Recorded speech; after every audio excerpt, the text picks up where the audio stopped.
The lantern on Cedar Hill has always been more than a piece of old metal and flickering glass. It stands at the crest of the winding road above the valley, where mist curls like pale ribbons and the wind sighs through the pines, as if whispering the names of those long forgotten. And tonight, as the cool air settles around you and the world softens into stillness, the lantern begins to glow once more.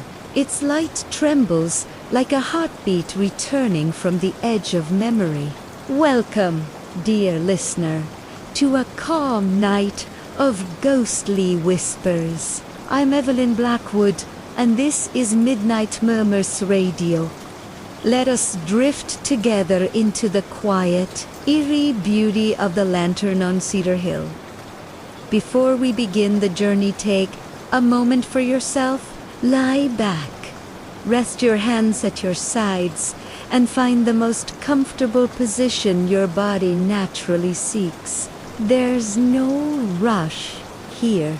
Inhale slowly through the nose. Hold gently and exhale through the mouth, letting the day loosen its grip on you. With each breath, picture the weight of the world melting away, leaving only softness, only calm, only the steady rhythm of your breathing.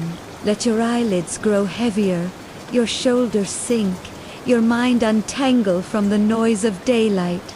You are safe. You are sheltered. And as we wander together through this peaceful, mysterious tale, allow yourself to drift deeper into a sanctuary of quiet and rest. The path to Cedar Hill begins with the old roads, gravel washed smoothed by decades of rain and silent winters. The night is brushed with a faint silver glow, the kind that comes from a moon half hidden by distant clouds. Fireflies drift lazily in the grass, their lights rising and fading with the slow elegance of soft breathing. For generations, travelers have spoken of this hill, of the lantern that appears even when no one is there to tend it, of its warm golden pulse that guides wanderers home or warns them to stay away.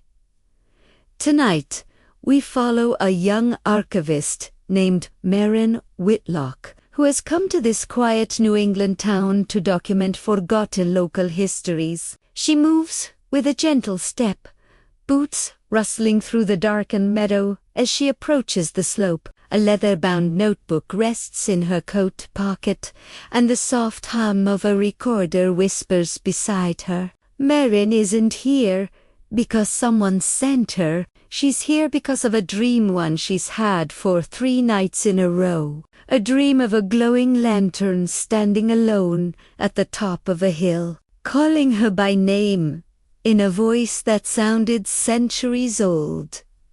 As she walks, the night deepens around her, wrapping her in a cocoon of cool air and pine-scented stillness. The town behind her falls silent save for the distant creak of a porch swing and the faraway hoot of an owl perched on the edge of the woods. This is the kind of night made for remembering things you didn't know you'd forgotten. The kind of night where history breathes softly between the trees. Maren pauses halfway up the slope. Her breath hangs in front of her like soft smoke.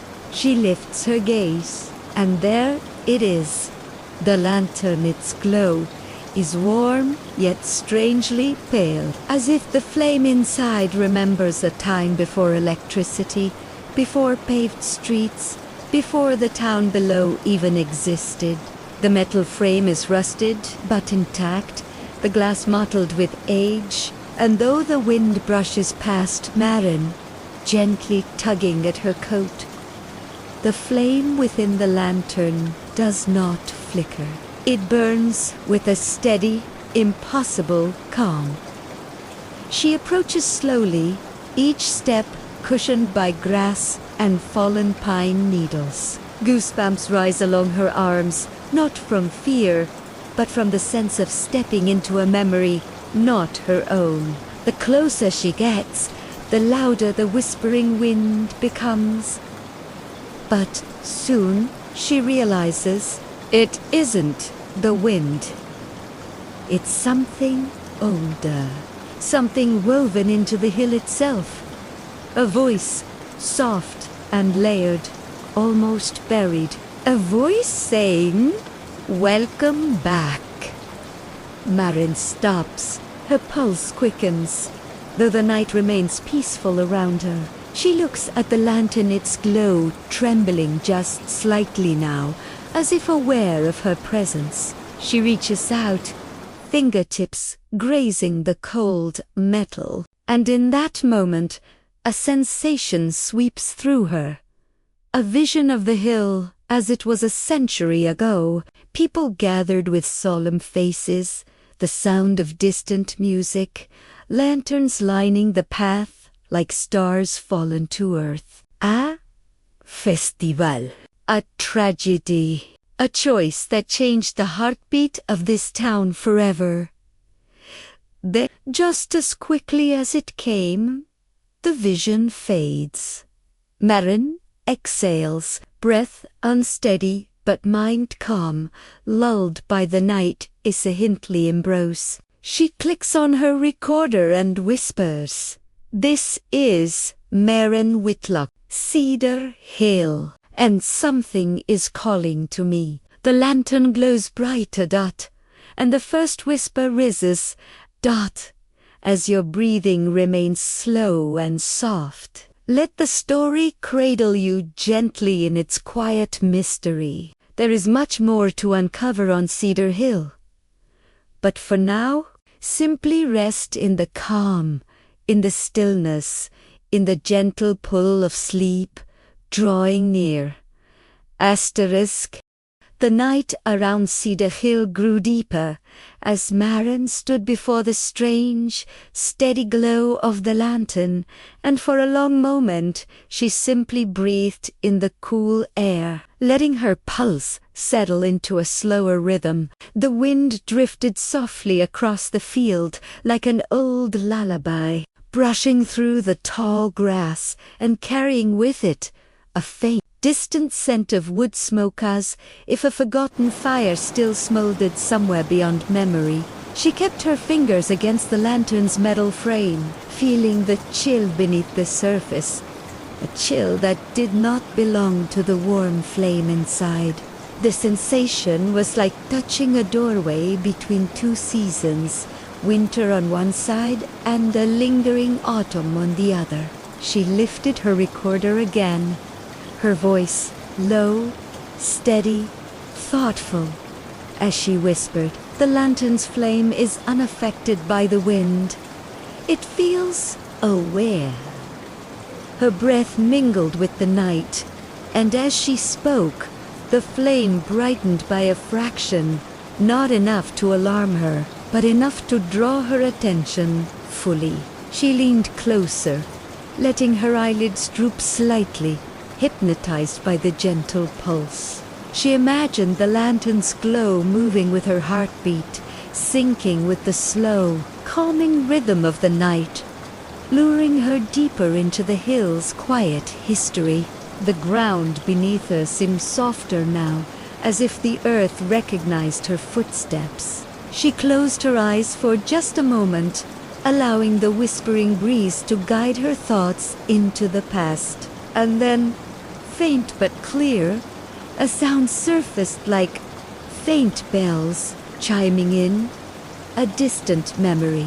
They weren't the sharp, bright bells of celebration, but the muted, solemn chimes used in old American harvest ceremonies, the ones that marked the end of a long season and honored those who had passed on. Marin's eyes opened slowly. "This place used to host a lantern festival," she murmured into the recorder. It wasn't something she remembered reading, but something she suddenly felt, like a long dormant truth surfacing within her. Cedar Hills festival. The lanterns lining the path. Families gathering in soft candlelit circles. And then the hush. The uneasy hush that fell after the year tragedy struck. She took a slow step back, letting the cool night air wrap gently around her, grounding her as she scanned the hilltop. The darkness beyond the lantern felt thicker now, but not hostile, watchful, like a forest animal observing from the shadows. A soft rustle came from the tree line, and Marin turned her head, her breath steady, her heartbeat. There was no figure, no movement, only the sensation of being gently acknowledged, as though the hill itself was aware of her quiet reverence. She took another breath, long and slow, letting it ease through her chest. The night felt comforting in its stillness, the kind of calm that lowers the shoulders and loosens the mind. It was this sort of atmosphere she knew her listeners would appreciate. Serene wilderness hiding a ghostly whisper. Just beneath its surface, she closed her notebook without writing anything, trusting the memory to stay with her. Something intangible was guiding her steps tonight, something older than the town, older than the lantern itself. A whisper drifted through the air again, this time carrying an unmistakable word. Closer. Marin inhaled softly. Not fear, not alarm, just curiosity woven with calm, like a guided meditation turning unexpectedly toward the spiritual. She stepped closer to the lantern until her reflection appeared faintly in the aged glass. It wavered as though underwater, her features stretched into something both familiar and strange. The flame inside expanded, blooming outward for just a heartbeat before returning to its steady glow. And in that moment, another vision rose gently within her mind, not sudden or jarring, but smooth and dreamlike.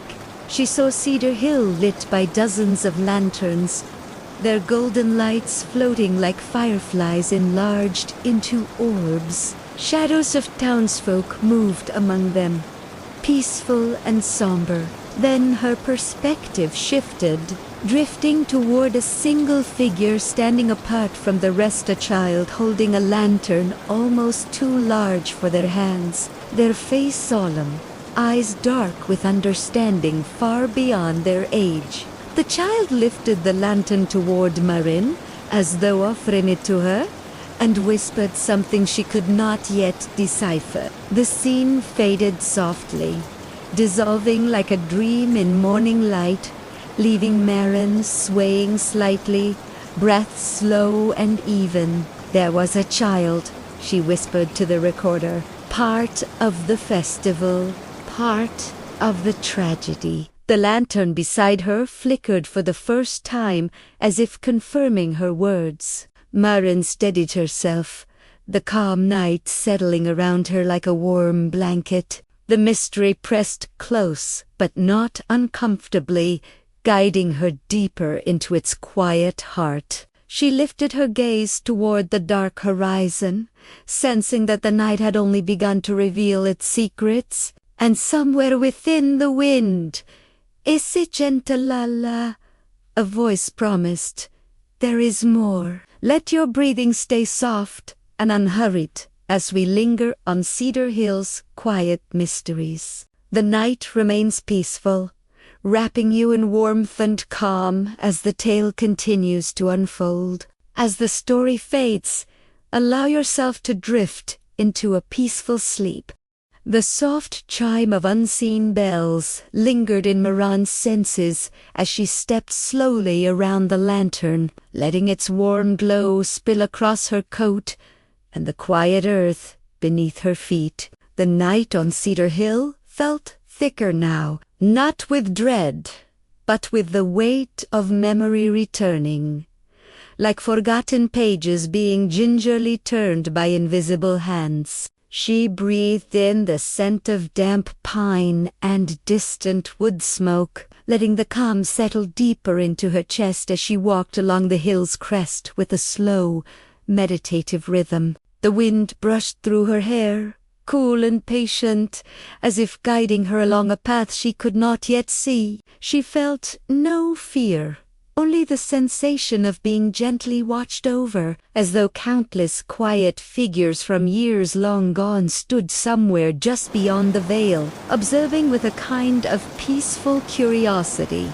Her boots brushed softly over the grass as she approached an area where the earth seemed slightly raised, almost as if a foundation once stood there. She knelt, fingertips grazing the ground, and felt the ghost of warmth as if a lantern had rested here not long ago, even though the soil was cool to the touch. As she closed her eyes, a flutter of imagery drifted through her mind, not intrusive, but soft, like a memory whispered from a dream. She saw a long table draped with embroidered cloth, the kind used during old American harvest festival stitchwork, showing wheat, oak leaves, and tiny lanterns stitched with golden thread.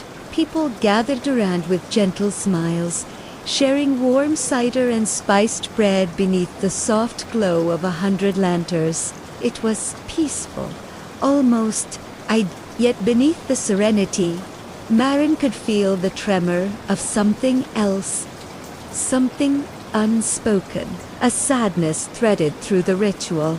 She drew a breath, slow and steady, grounding herself in the present as she opened her eyes again. The lantern behind her continued to glow with its strange, unwavering calm. She rose, letting her hands fall to her sides, and listened. Somewhere on the far edge of the hill, something shifted, not footsteps, but the distant rustle of fabric, like someone turning slowly to face her. She lifted her recorder, voice low and melodic as she whispered, "I feel movement on the northern side, not threatening, almost like someone circling the hill." As she stepped toward the sound, the grass brushed softly against her boots, its tips cool with night dew. Fireflies rose from the shadows in gentle, drifting patterns, their lights blinking in slow harmony, as though responding to the lantern's silent beat.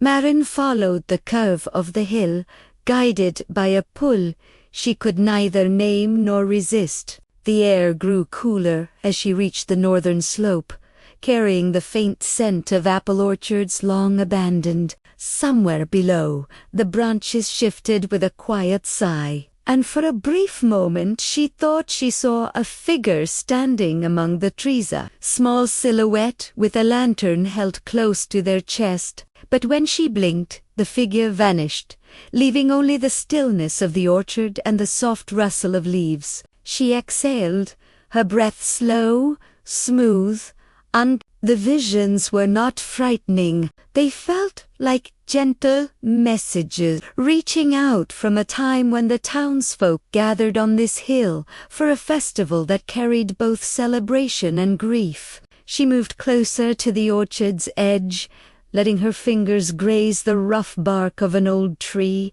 A jolt of sensation coursed through her, not painful, but deep, like touching a memory embedded in wood. She heard a faint hum, nearly musical, vibrating through the trunk as if the tree remembered songs sung beneath its branches decades ago. Her thoughts drifted with the sound, lulled by the rhythm of the night. The hill felt alive in a quiet, comforting way, a place where the veil between past and present was not torn, but softly woven together. She whispered into her recorder, "The Lantern Festival."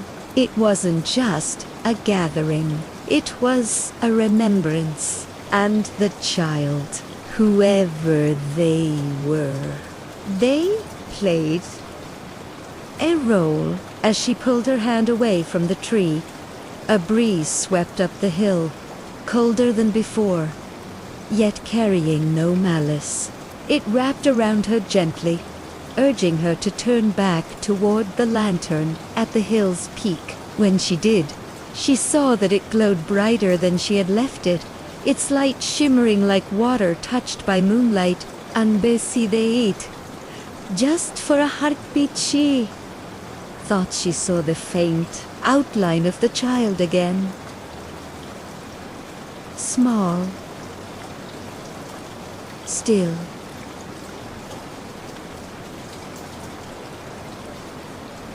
Waiting. Marin stepped forward, breath soft, heartbeat slow, guided by the calm certainty that the hill wanted her to understand its story. The lantern flickered once, sending a ripple of golden light across the grass. A whisper rose through the wind, gentle and melodic, carrying a single word. Begin. Marin closed her eyes, letting the night's quiet embrace fold around her. The journey into Cedar Hill's long-buried past was only beginning, and she felt herself drifting deeper into its calm, mysterious pull. The story moved like a lullaby through her thoughts, and as you breathe slowly with her, dear listener, let the stillness settle warmly around you. As the story fades, allow yourself to drift into a peaceful sleep.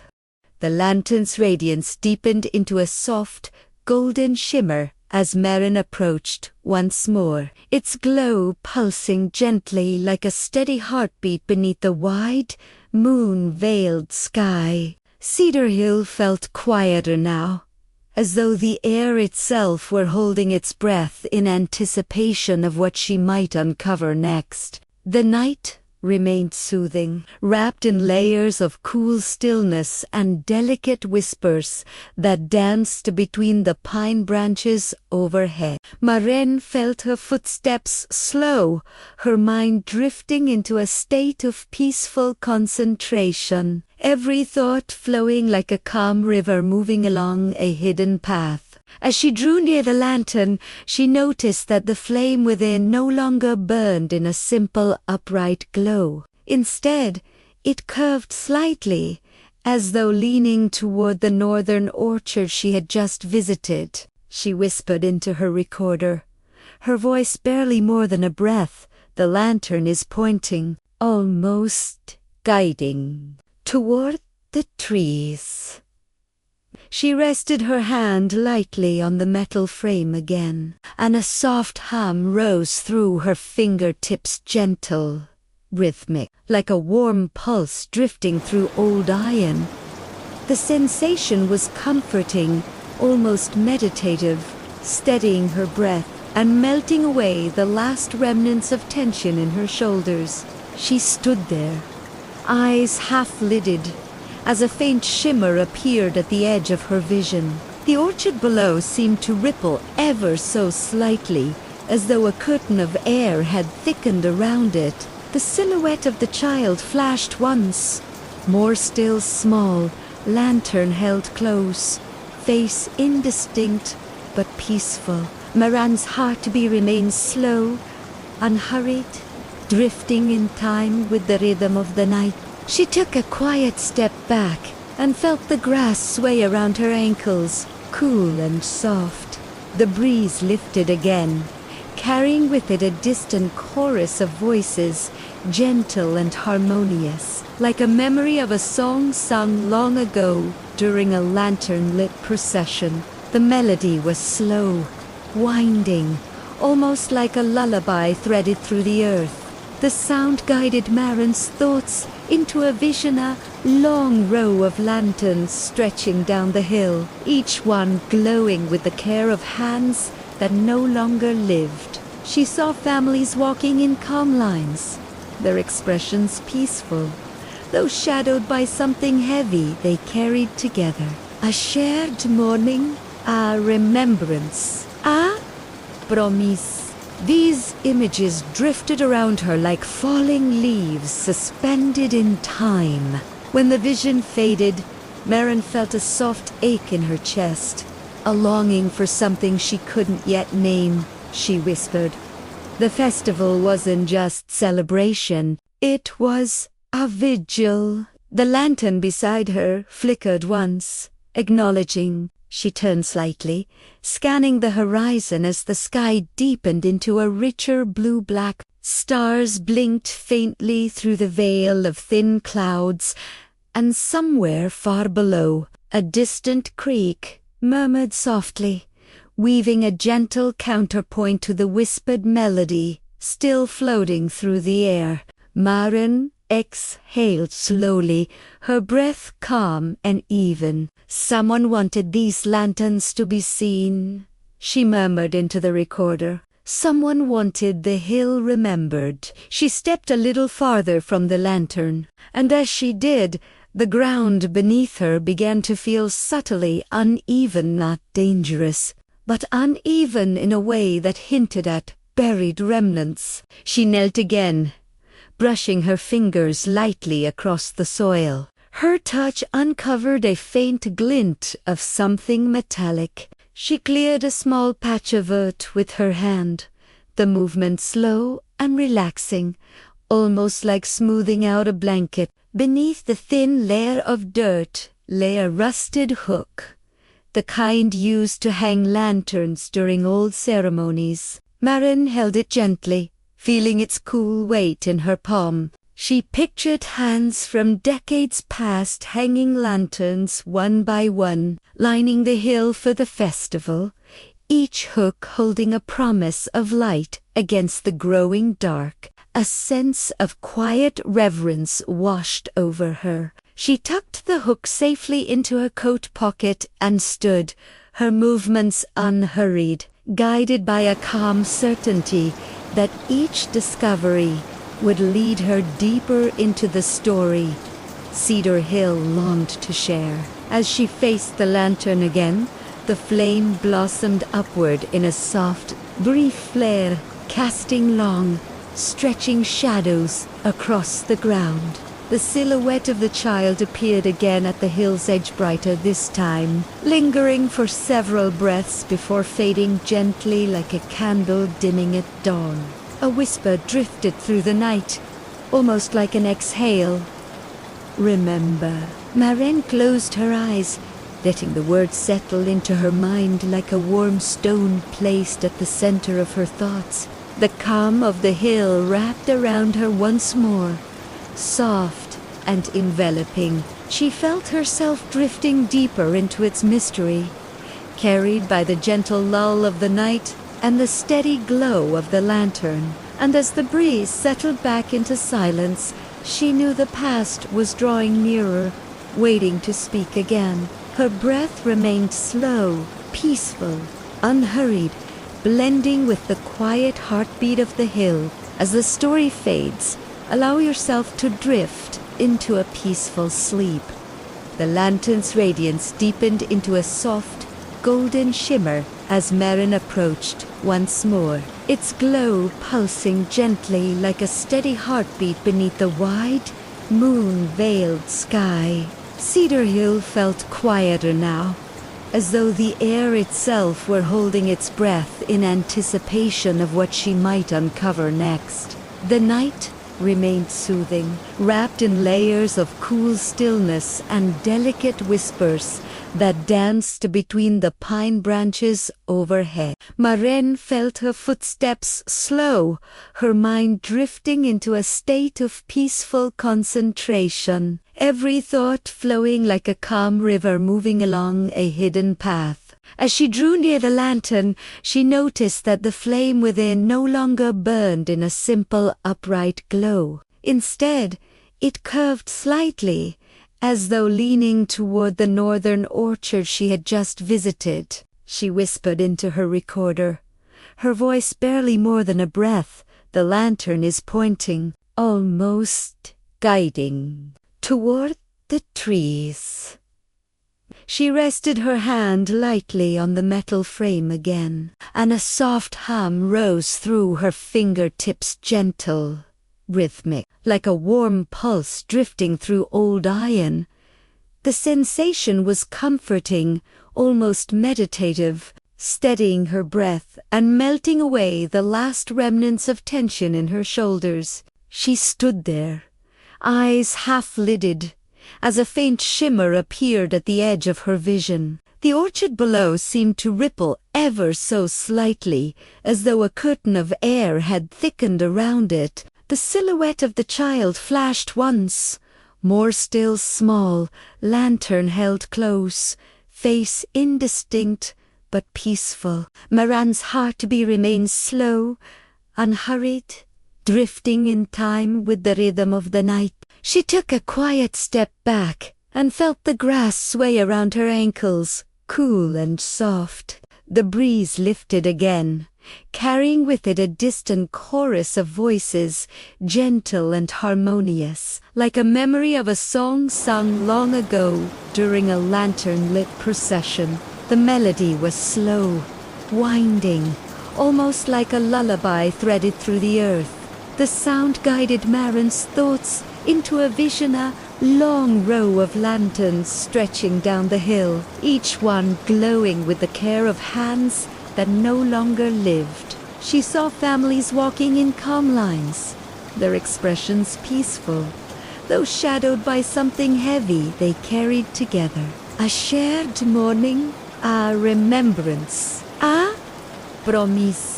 These images drifted around her like falling leaves suspended in time.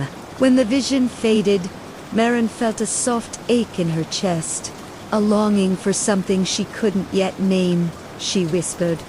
The festival wasn't just celebration, it was a vigil. The lantern beside her flickered once, acknowledging. She turned slightly, scanning the horizon as the sky deepened into a richer blue-black. Stars blinked faintly through the veil of thin clouds, and somewhere far below, a distant creek murmured softly, weaving a gentle counterpoint to the whispered melody still floating through the air. Maran exhaled slowly, her breath calm and even. Someone wanted these lanterns to be seen, she murmured into the recorder. Someone wanted the hill remembered.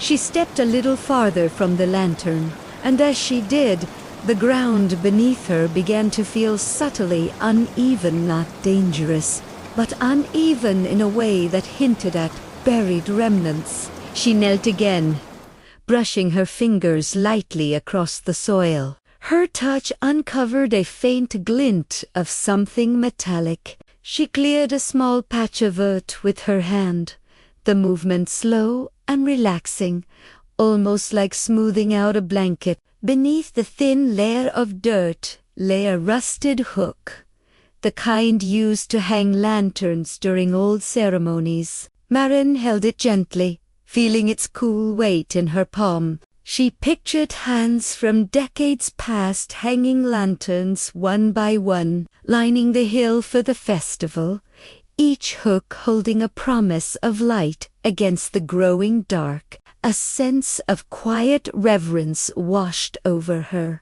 She tucked the hook safely into her coat pocket and stood, her movements unhurried, guided by a calm certainty that each discovery would lead her deeper into the story Cedar Hill longed to share. As she faced the lantern again, the flame blossomed upward in a soft, brief flare, casting long, stretching shadows across the ground. The silhouette of the child appeared again at the hill's edge, brighter this time, lingering for several breaths before fading gently like a candle dimming at dawn. A whisper drifted through the night, almost like an exhale. Remember. Maran closed her eyes, letting the words settle into her mind like a warm stone placed at the center of her thoughts. The calm of the hill wrapped around her once more, soft and enveloping. She felt herself drifting deeper into its mystery, carried by the gentle lull of the night and the steady glow of the lantern.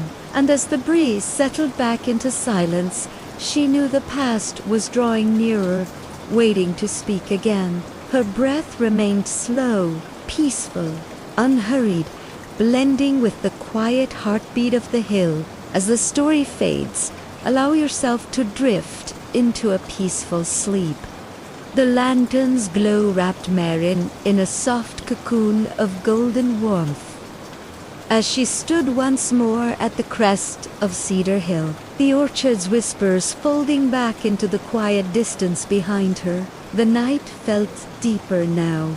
Not darker, but more layered, as though every breath of wind carried traces of long-kept stories, just beginning to rise to the surface. She let her breathing slow, falling into a steady rhythm, her thoughts drifting like gentle ripples across a still lake. The lantern pulsed faintly with each inhalation, as if sinking its flame to her calm heartbeat. She closed her eyes partly, letting the cool air brush her cheeks, while the ground beneath her feet seemed to hum with a patient, ancient life.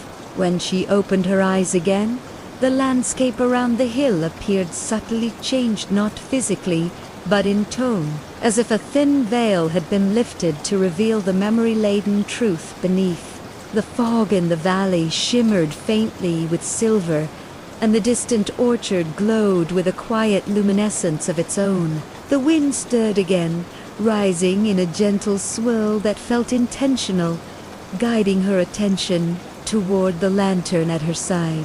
A faint outline of the child appeared once more, clearer than before, yet still soft around the edges, like a figure seen through candlelit glass. They stood near the lantern, small hands curled around an invisible handle, face lifted toward her with a silent plea. Marin stepped closer, her movements slow and meditative. "I'm listening," she whispered into the recorder, though the words were meant for the child. The lantern flickered twice, subtle but unmistakably responsive. A wave of calm rolled through her, dissolving any lingering tension in her shoulders. She let the quiet guide her. Another vision rose gently in her mind, not with force, but with a slow blooming, like a memory unfurling under moonlight. She saw Cedar Hill in its most luminous form, lanterns lining every curve of the slope, each one burning steady and bright. Families walked the paths in hushed procession, their faces serene, their footsteps soft. The child was among them, clutching their lantern close, eyes reflecting a mix of grief and duty, far too heavy for someone so young. Marin's breath deepened as she witnessed the memory. She felt the significance in the way the townsfolk carried their lanterns, each flame a fragment of something they honored but feared to confront. The vision shifted, dipping gently into the heart of the tragedy that had ended the festival. Marin sensed smoke not from fires of celebration, but from something accidental. Something that spread faster than anyone expected. Voices rose in panic, but ebon 10 lanterns continued to glow as though holding vigil against the encroaching dark. The child's silhouette trembled before her, lantern flickering wildly in small hands. But when the vision thinned and faded, the child's outline remained calm again, watching her with quiet expectancy. Marin whispered, "You were there. You tried to help." The lantern shone brighter, bathing her in warm, forgiving light. She stood very still, allowing the truth to settle in her thoughts, like settling dust illuminated by a morning sunbeam. Cedar Hill had held on to this memory for decades, waiting for someone who would listen gently enough to hear it without fear. Maren felt honored, humbled, and drawn deeper into the mystery. The breeze quieted, its whispers softening into a distant sigh as the flame steadied once more. The child's outline drifted backward, slowly fading toward the edge of the hill, not vanishing completely, just retreating, inviting her to follow when she was ready. Maran's breath slowed even further, as though Cedar Hill itself were guiding her into a deeper, more peaceful state. She whispered into the recorder, "The story isn't finished.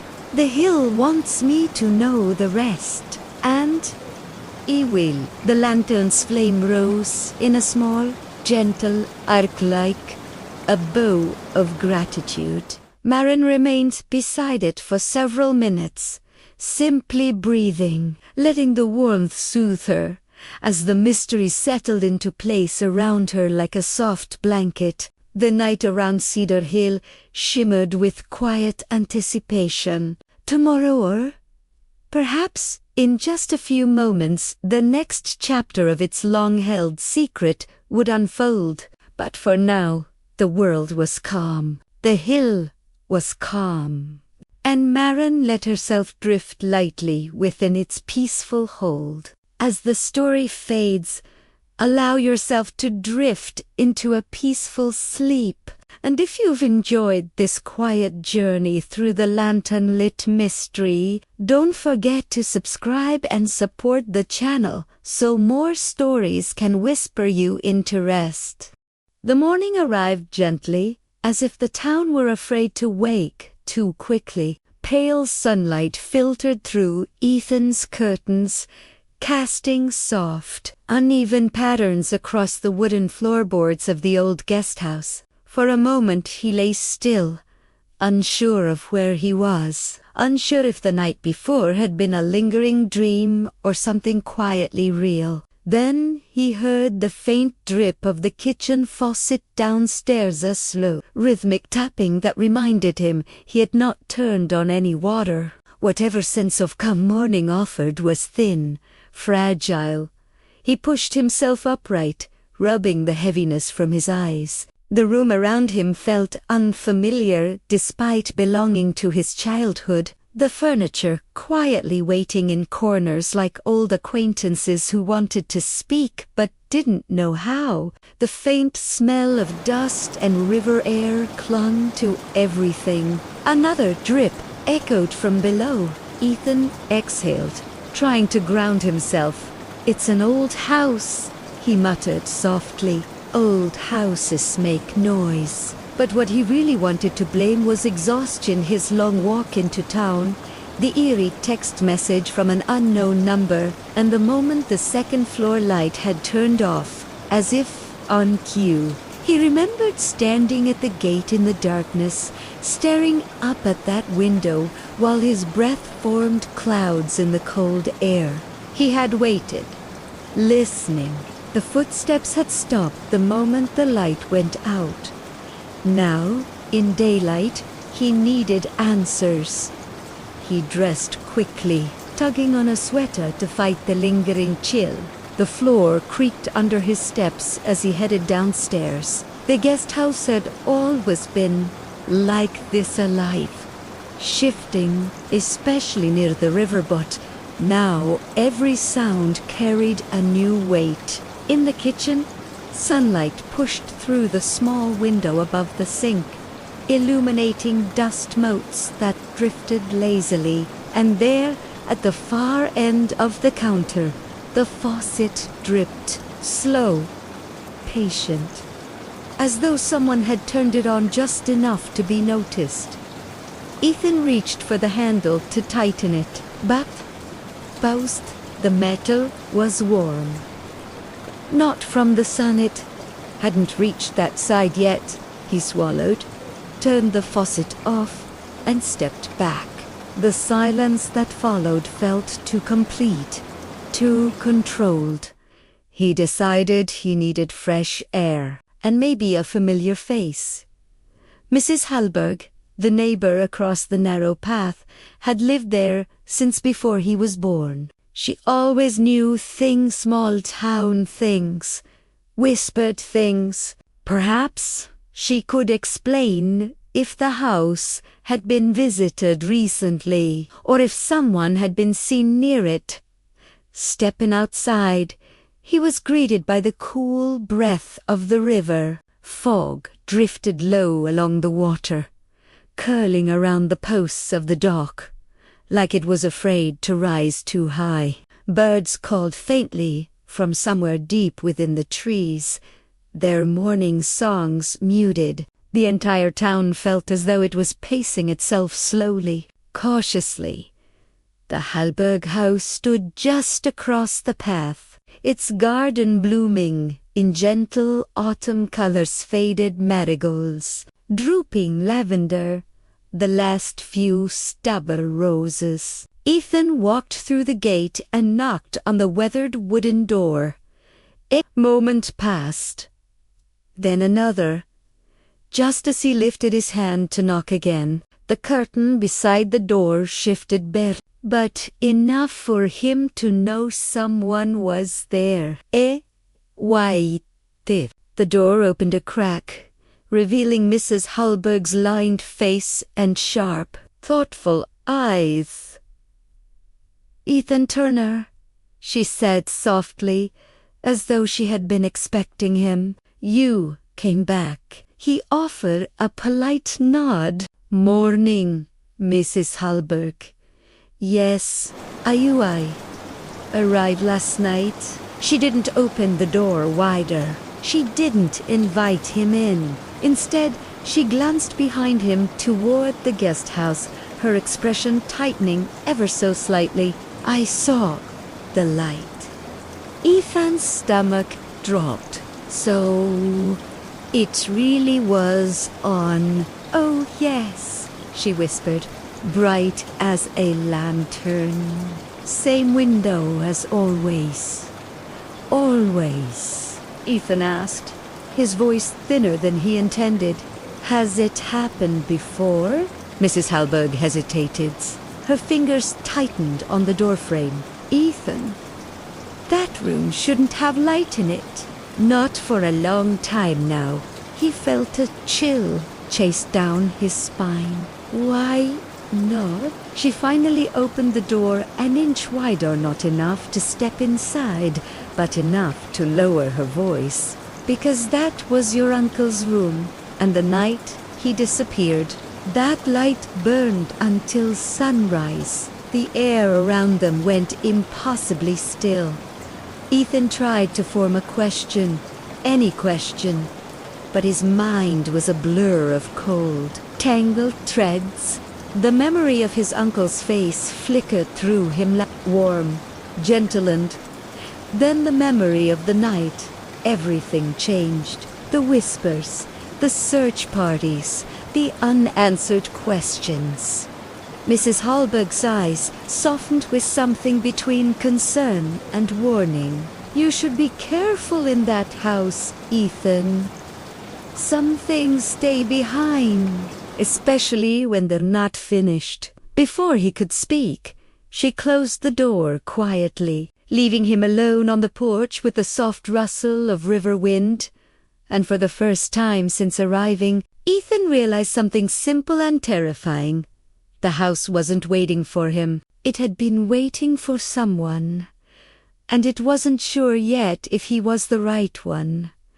Ethan remained on the porch long after Mrs. Hallberg closed her door, feeling the weight of her words settle around him like a slow, tightening fog. The river breeze curled along the path, brushing against his leaves, carrying the faint scent of cedar and something older, something he couldn't name. He turned back toward the guest house, its windows catching the weak morning sun, its wooden frame looking tired yet watchful, as if the house itself were waiting to see what he would do next. The words echoed in his mind.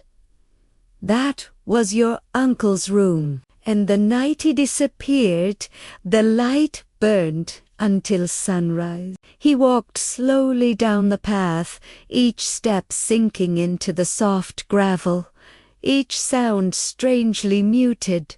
The town seemed quieter today, as though the buildings and trees were listening. When he reached the edge of the yard, he hesitated, staring up again at the second-floor window. The curtains hung still, unmoving, and the glass reflected only the pale blue of the sky. But Ethan could not shake the feeling that someone or something stood just beyond that curtain, observing him with patient curiosity. He forced himself to look away and stepped back inside.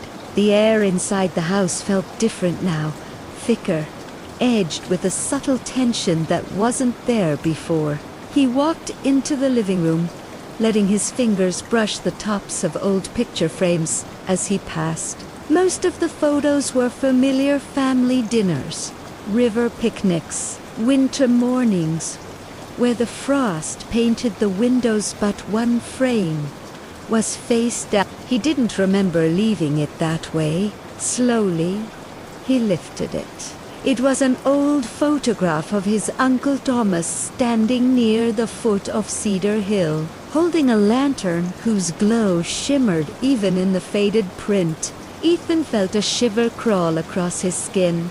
The lantern had been more than just a tool in their family. It was a symbol, a small piece of lore whispered during gatherings. His uncle had always said the lantern helped guide lost travelers through the cedar forest when the fog grew too thick, when the nights were too long. But after Thomas vanished, the lantern had disappeared too. Ethan set the photo down and walked toward the staircase. The house creaked under his weight, as if each step tested whether he belonged there. When he reached the second floor, he paused. The door to his uncle's old room was slightly ajar. He was almost certain he had closed it the night before. The air leaking from the gap felt cooler than the rest of the hallway.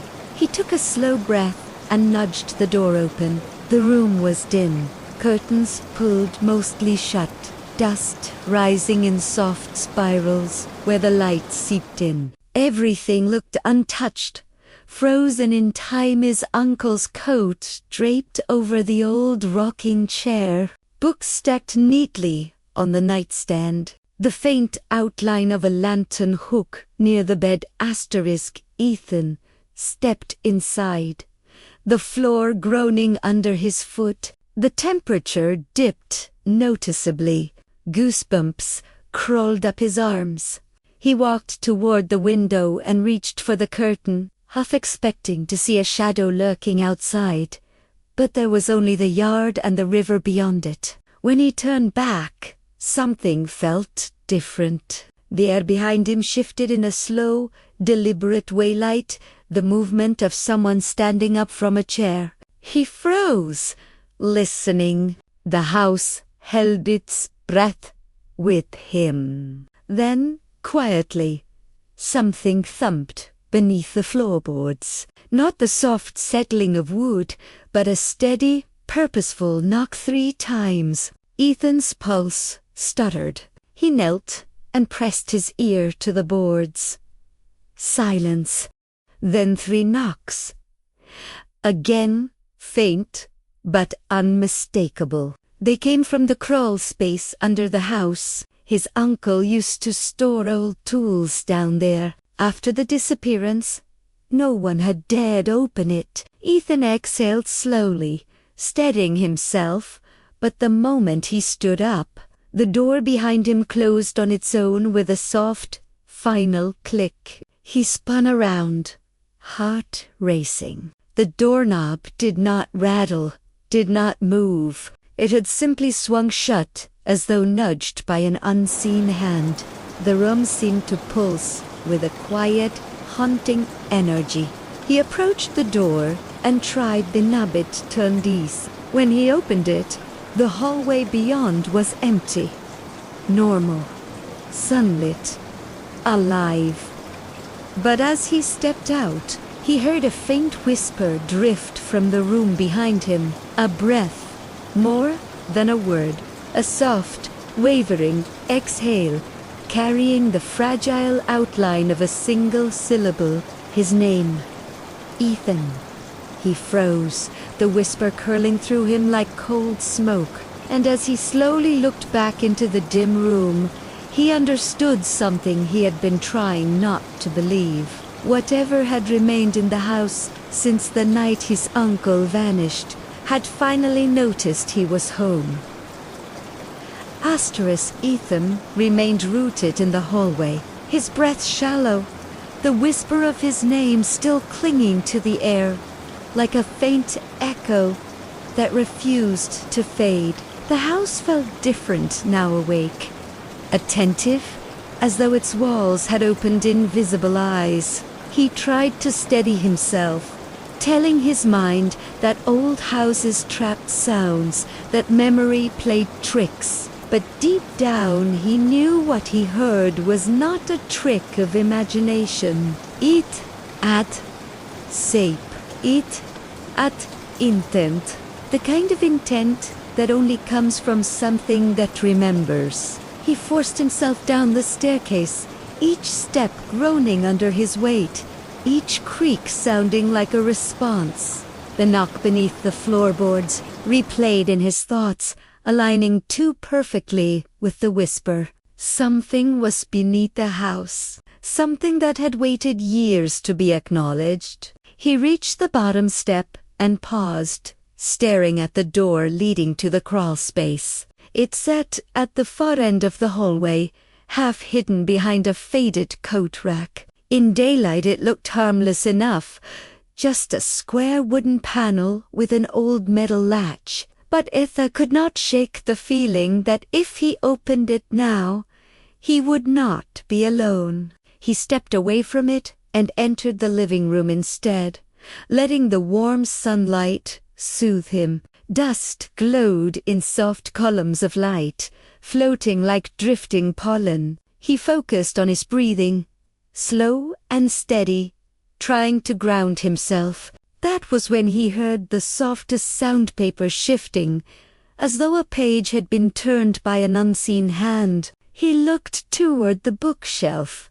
One book was slightly pulled out from the row, angled just enough to catch his eye. It was a collection of local folklore, bound in worn leather. The title nearly faded, Legends of Cedar Hill and the Root. He didn't remember seeing it there last night. Slowly, he approached, fingers trembling slightly as he reached for the book. The moment he touched it, a faint vibration ran through the spine, not mechanical, not electrical, but something subtler, like the hum of distant footsteps moving through the earth. It opened Italiano. A page had been marked with a dried cedar leaf, pressed so thin it was almost translucent. The story on the page described an old tale about a lantern keeper who walked the hill on fog-heavy nights, guiding those who strayed from the path. It spoke of a ritual one that bound the keeper to the cedar forest until his final duty was done. Ethan's throat tightened. The illustration on the page, though old and faded, mirrored the photograph of his uncle holding the lantern, but beneath that illustration was a handwritten note, ink brown with age, yet unmistakably written by Thomas Turner. If you are reading this, it means you have come back, and the hill is calling again. Ethan's breath caught. He read on, eyes moving faster now.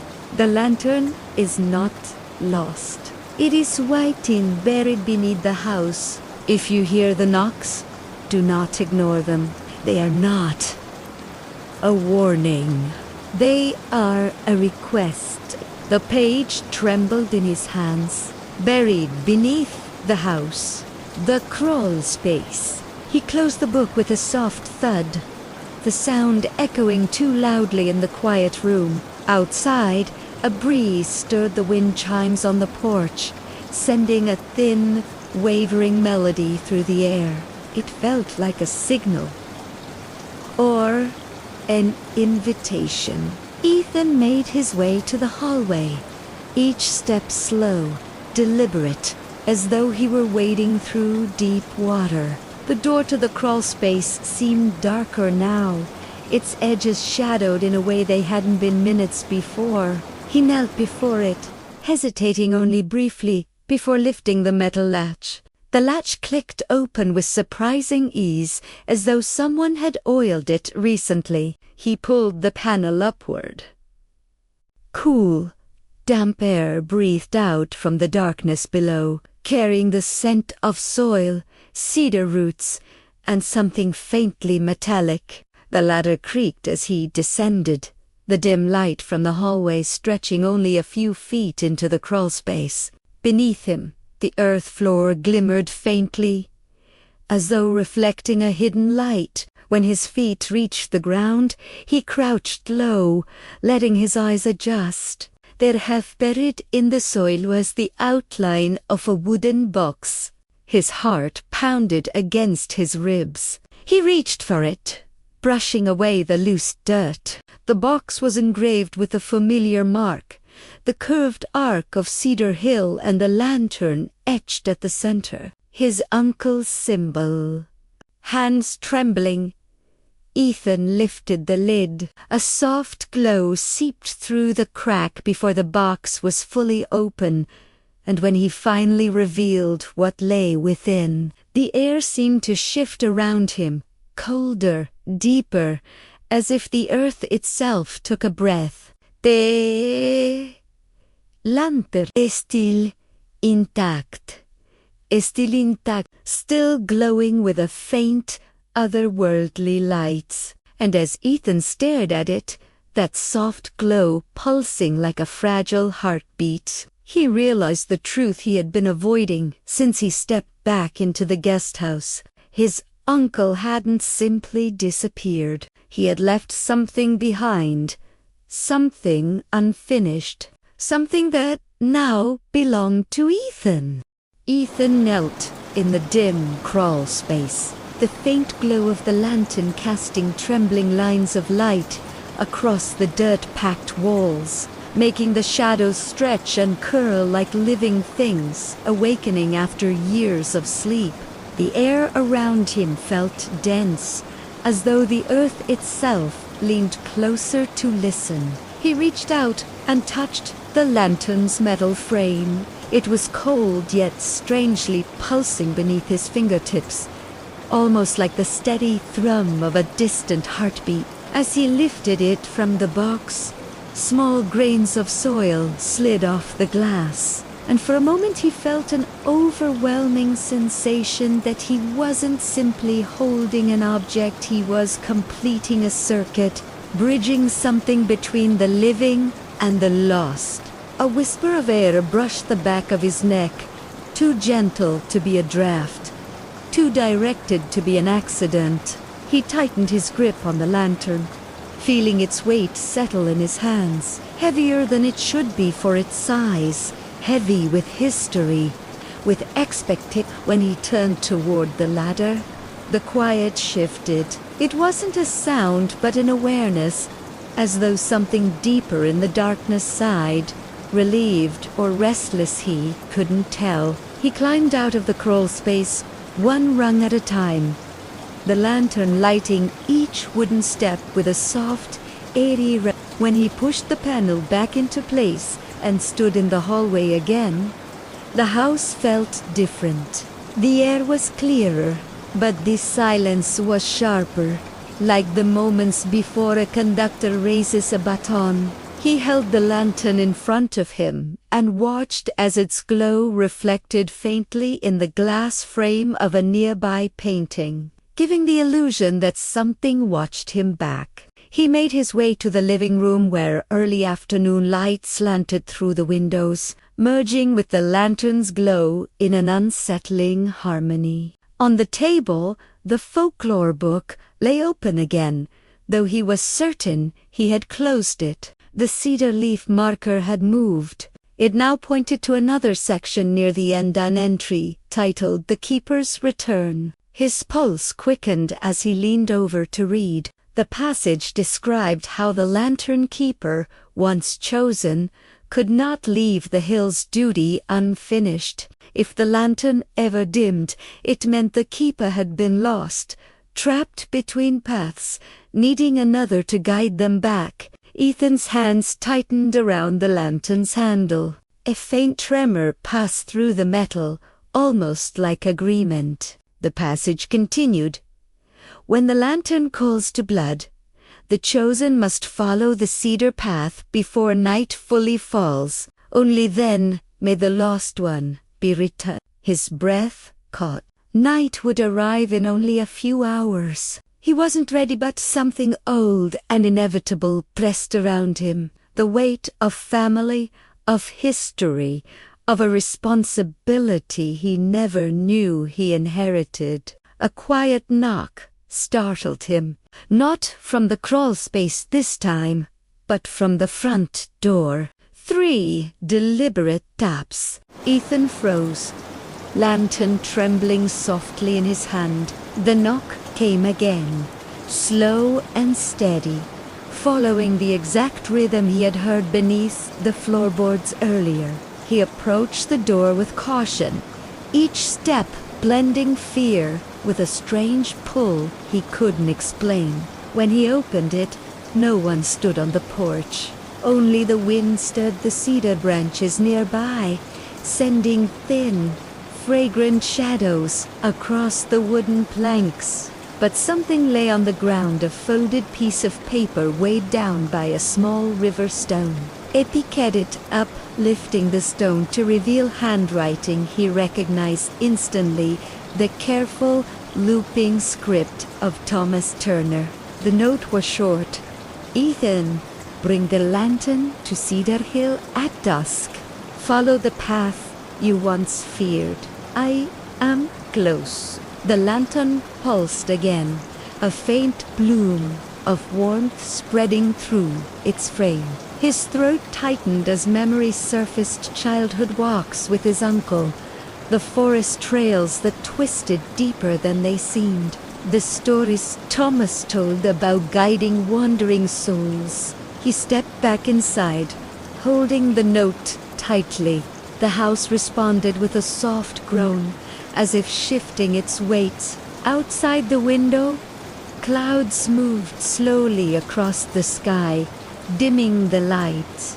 Dusk would come sooner than he wanted, and he knew, with a quiet certainty, that whatever awaited him on Cedar Hill wasn't simply a reunion. It was a crossing of paths that had been waiting years to meet, a fragile boundary between the living and the lost, and he was now holding the one thing that could open it. Ethan stood in the center of the silent living room, the lantern glowing steadily in his grasp, its warm pulse spreading through his fingers like a quiet heartbeat, urging him forward. Outside, the afternoon light thinned into a muted gold that slid across the wooden floors, signaling the slow approach of dusk. He could feel time tightening around him, each minute slipping away with a strange, inevitable gravity, pulling him toward Cedar Hill, whether he was ready or not. The note from his uncle lay on the table, its edges fluttering gently, though no breeze touched it, as if the paper itself breathed with expectation. Ethan looked at the lantern again, watching how the glass held a swirling ember of light that seemed alive, shifting in delicate spirals like a tiny star suspended in water. It wasn't just a tool. It was a message, a beacon, maybe even a bridge. Taking a steadying breath, he stepped onto the porch. The air felt cooler now, tinged with the scent of cedar sap and river water. The wind chimes whispered a soft, trembling tune that followed him as he crossed the yard and approached the narrow path leading toward the hill. Each footstep sounded oddly contained. Almost said, As though the earth absorbed the noise to keep the forest quiet, the sky overhead was streaked with pale orange, fading slowly into a bruised purple. Shadows lengthened across the ground, stretching thin like reaching hands. As Ethan walked, the lantern's glow began to change brighter in some moments, softer in others, responding to the path ahead. It illuminated the roots beneath his feet, the ferns that curled inward as the light passed, and the ancient trunks of towering cedar trees that felt older than the town itself.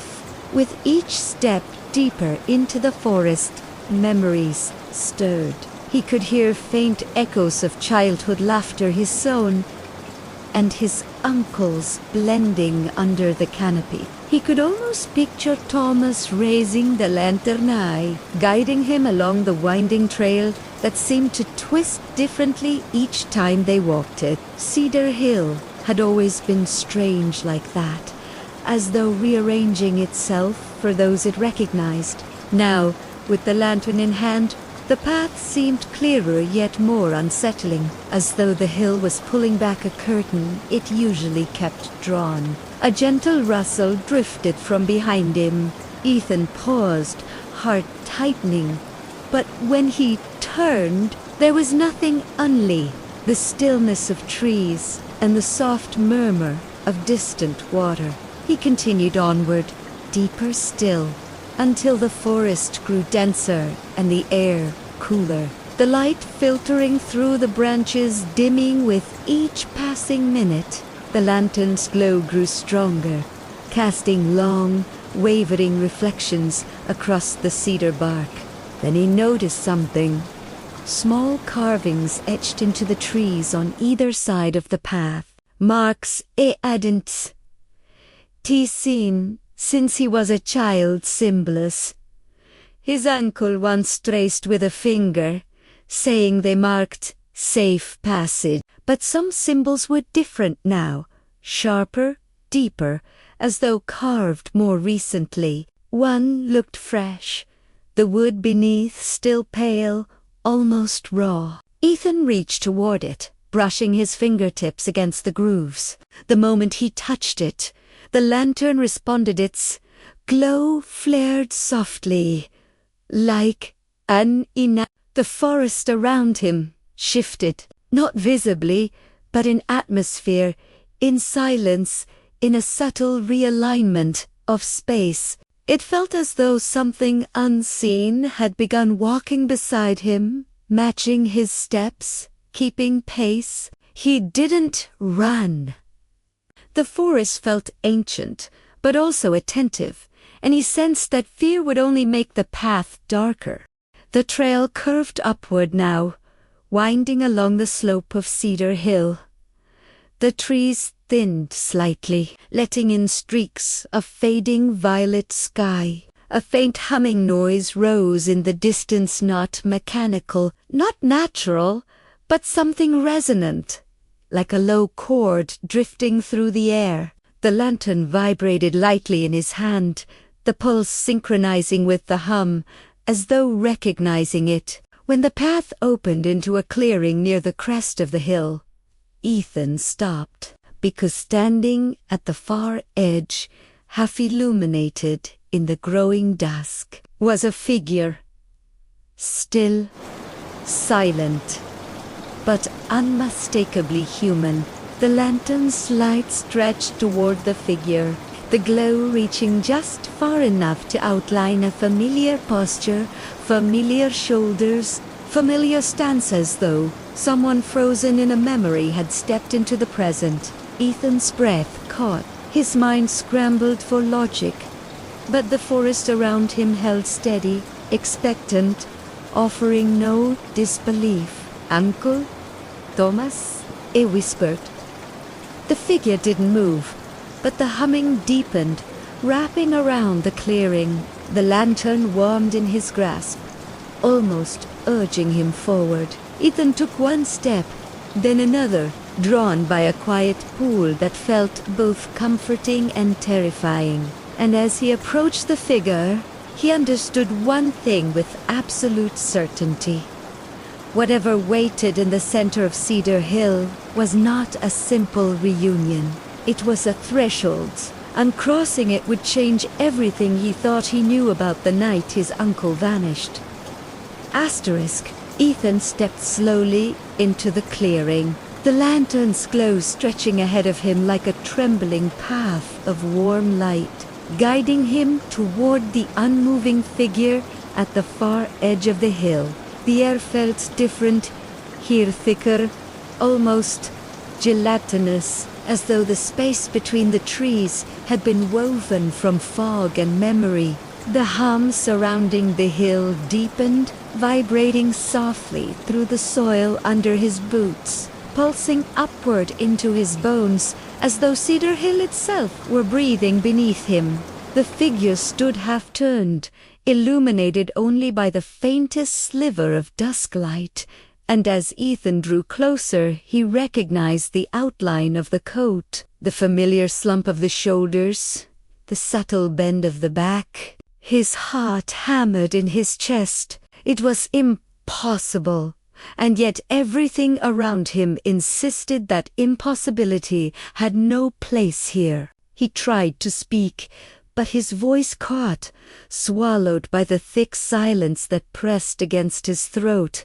The lantern warmed in his hand, glowing brighter with each step, casting its faint swirling light across the cedar trunks. The figure shifted then slowly, gently, as though awakening from a long, heavy sleep. Ethan's breath hitched. The head turned, just enough for the light to reveal a partial face, pale, tired, eyes shimmering with a depth that did not belong to the living. It was his uncle, Thomas Turner, or what remained of him. A soft, cold wind moved through the clearing, stirring the undergrowth and brushing Ethan's skin with icy fingertips. Thomas raised a hand not fully, just enough to acknowledge Ethan, to signal recognition after all these silent years. The hum soft, thinning into a faint tremor, as if the hill itself were listening to the reunion it had waited so long to complete. "Uncle," Ethan whispered, forcing the word out.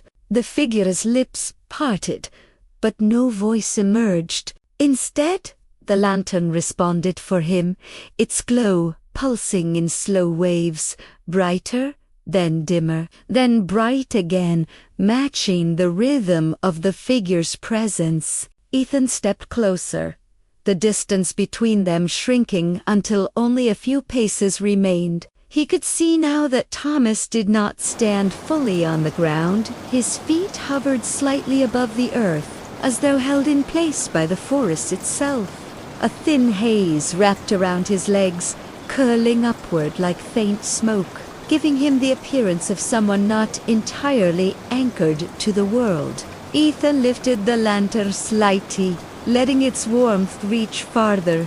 The glow touched Thomas's figure, and for a moment the clearing brightened. The forest breathed. Thomas's form flickered, shifting between present and memory, as though caught in the thin veil that separated the hill from whatever lay beyond. Ethan didn't know what to do, but instinct guided him, instinct born from stories his uncle once told, from the notes in the book, from the whispers in the house. He raised the lantern higher. Its glow expanded, washing over the clearing, illuminating the carvings etched into the surrounding trees. Those carvings pulsed faintly, responding to the lantern's lights like ancient coordinates, aligning after years of silence. A sound rose, then, soft but clear, the voice of the hill. A low, winding sigh carried through the trees, wrapping around Ethan and Thomas both. Thomas lifted his hand again, palm opened, reaching toward the lantern. Ethan brought it closer, letting the glow cover the gap between them. The moment the lights touched Thomas's hand, a shift rippled through the clearing, gentle yet profound, like the exhale of a long-held breath finally released. The haze around Thomas thinned, his features sharpened, becoming clearer, softer, almost human again. His eyes, once distant, warmed with something familiar: gratitude, sorrow, relief. Ethan felt tears prick the edges of his vision. He had come searching for answers, for closure, for something he couldn't name. And now he felt the weight of years settle and lift all at once, like a burden that had never belonged to him finally passing through. Thomas lowered his head slightly, a quiet gesture of goodbye, one final acknowledgement, one final blessing. Then the lantern flared. A burst of warm, golden light enveloped the clearing, filling every space, every shadow, every breath. Ethan raised his arm to shield his eyes, but the light was gentle, soothing, like the warmth of a childhood memory. When it dimmed, Thomas was gone. Only the quiet forest remained, humming softly with a peace Ethan had never felt on Cedar Hill before. The lantern's glow steadied, softer now, as though its purpose had been fulfilled. Ethan stood alone in the clearing, breathing in the cool evening air, feeling the hill release the tension that had gripped it for decades. Slowly, he turned back down the path, lantern in hand, the forest opening before him like a long, calm exhale. As he walked toward the distant lights of home, he felt the weight of night settling gently over the land, no longer heavy, but peaceful. And with every step, the lantern's faint glow guided him, whispering through the dark, "As the story fades, allow yourself to drift into a peaceful sleep."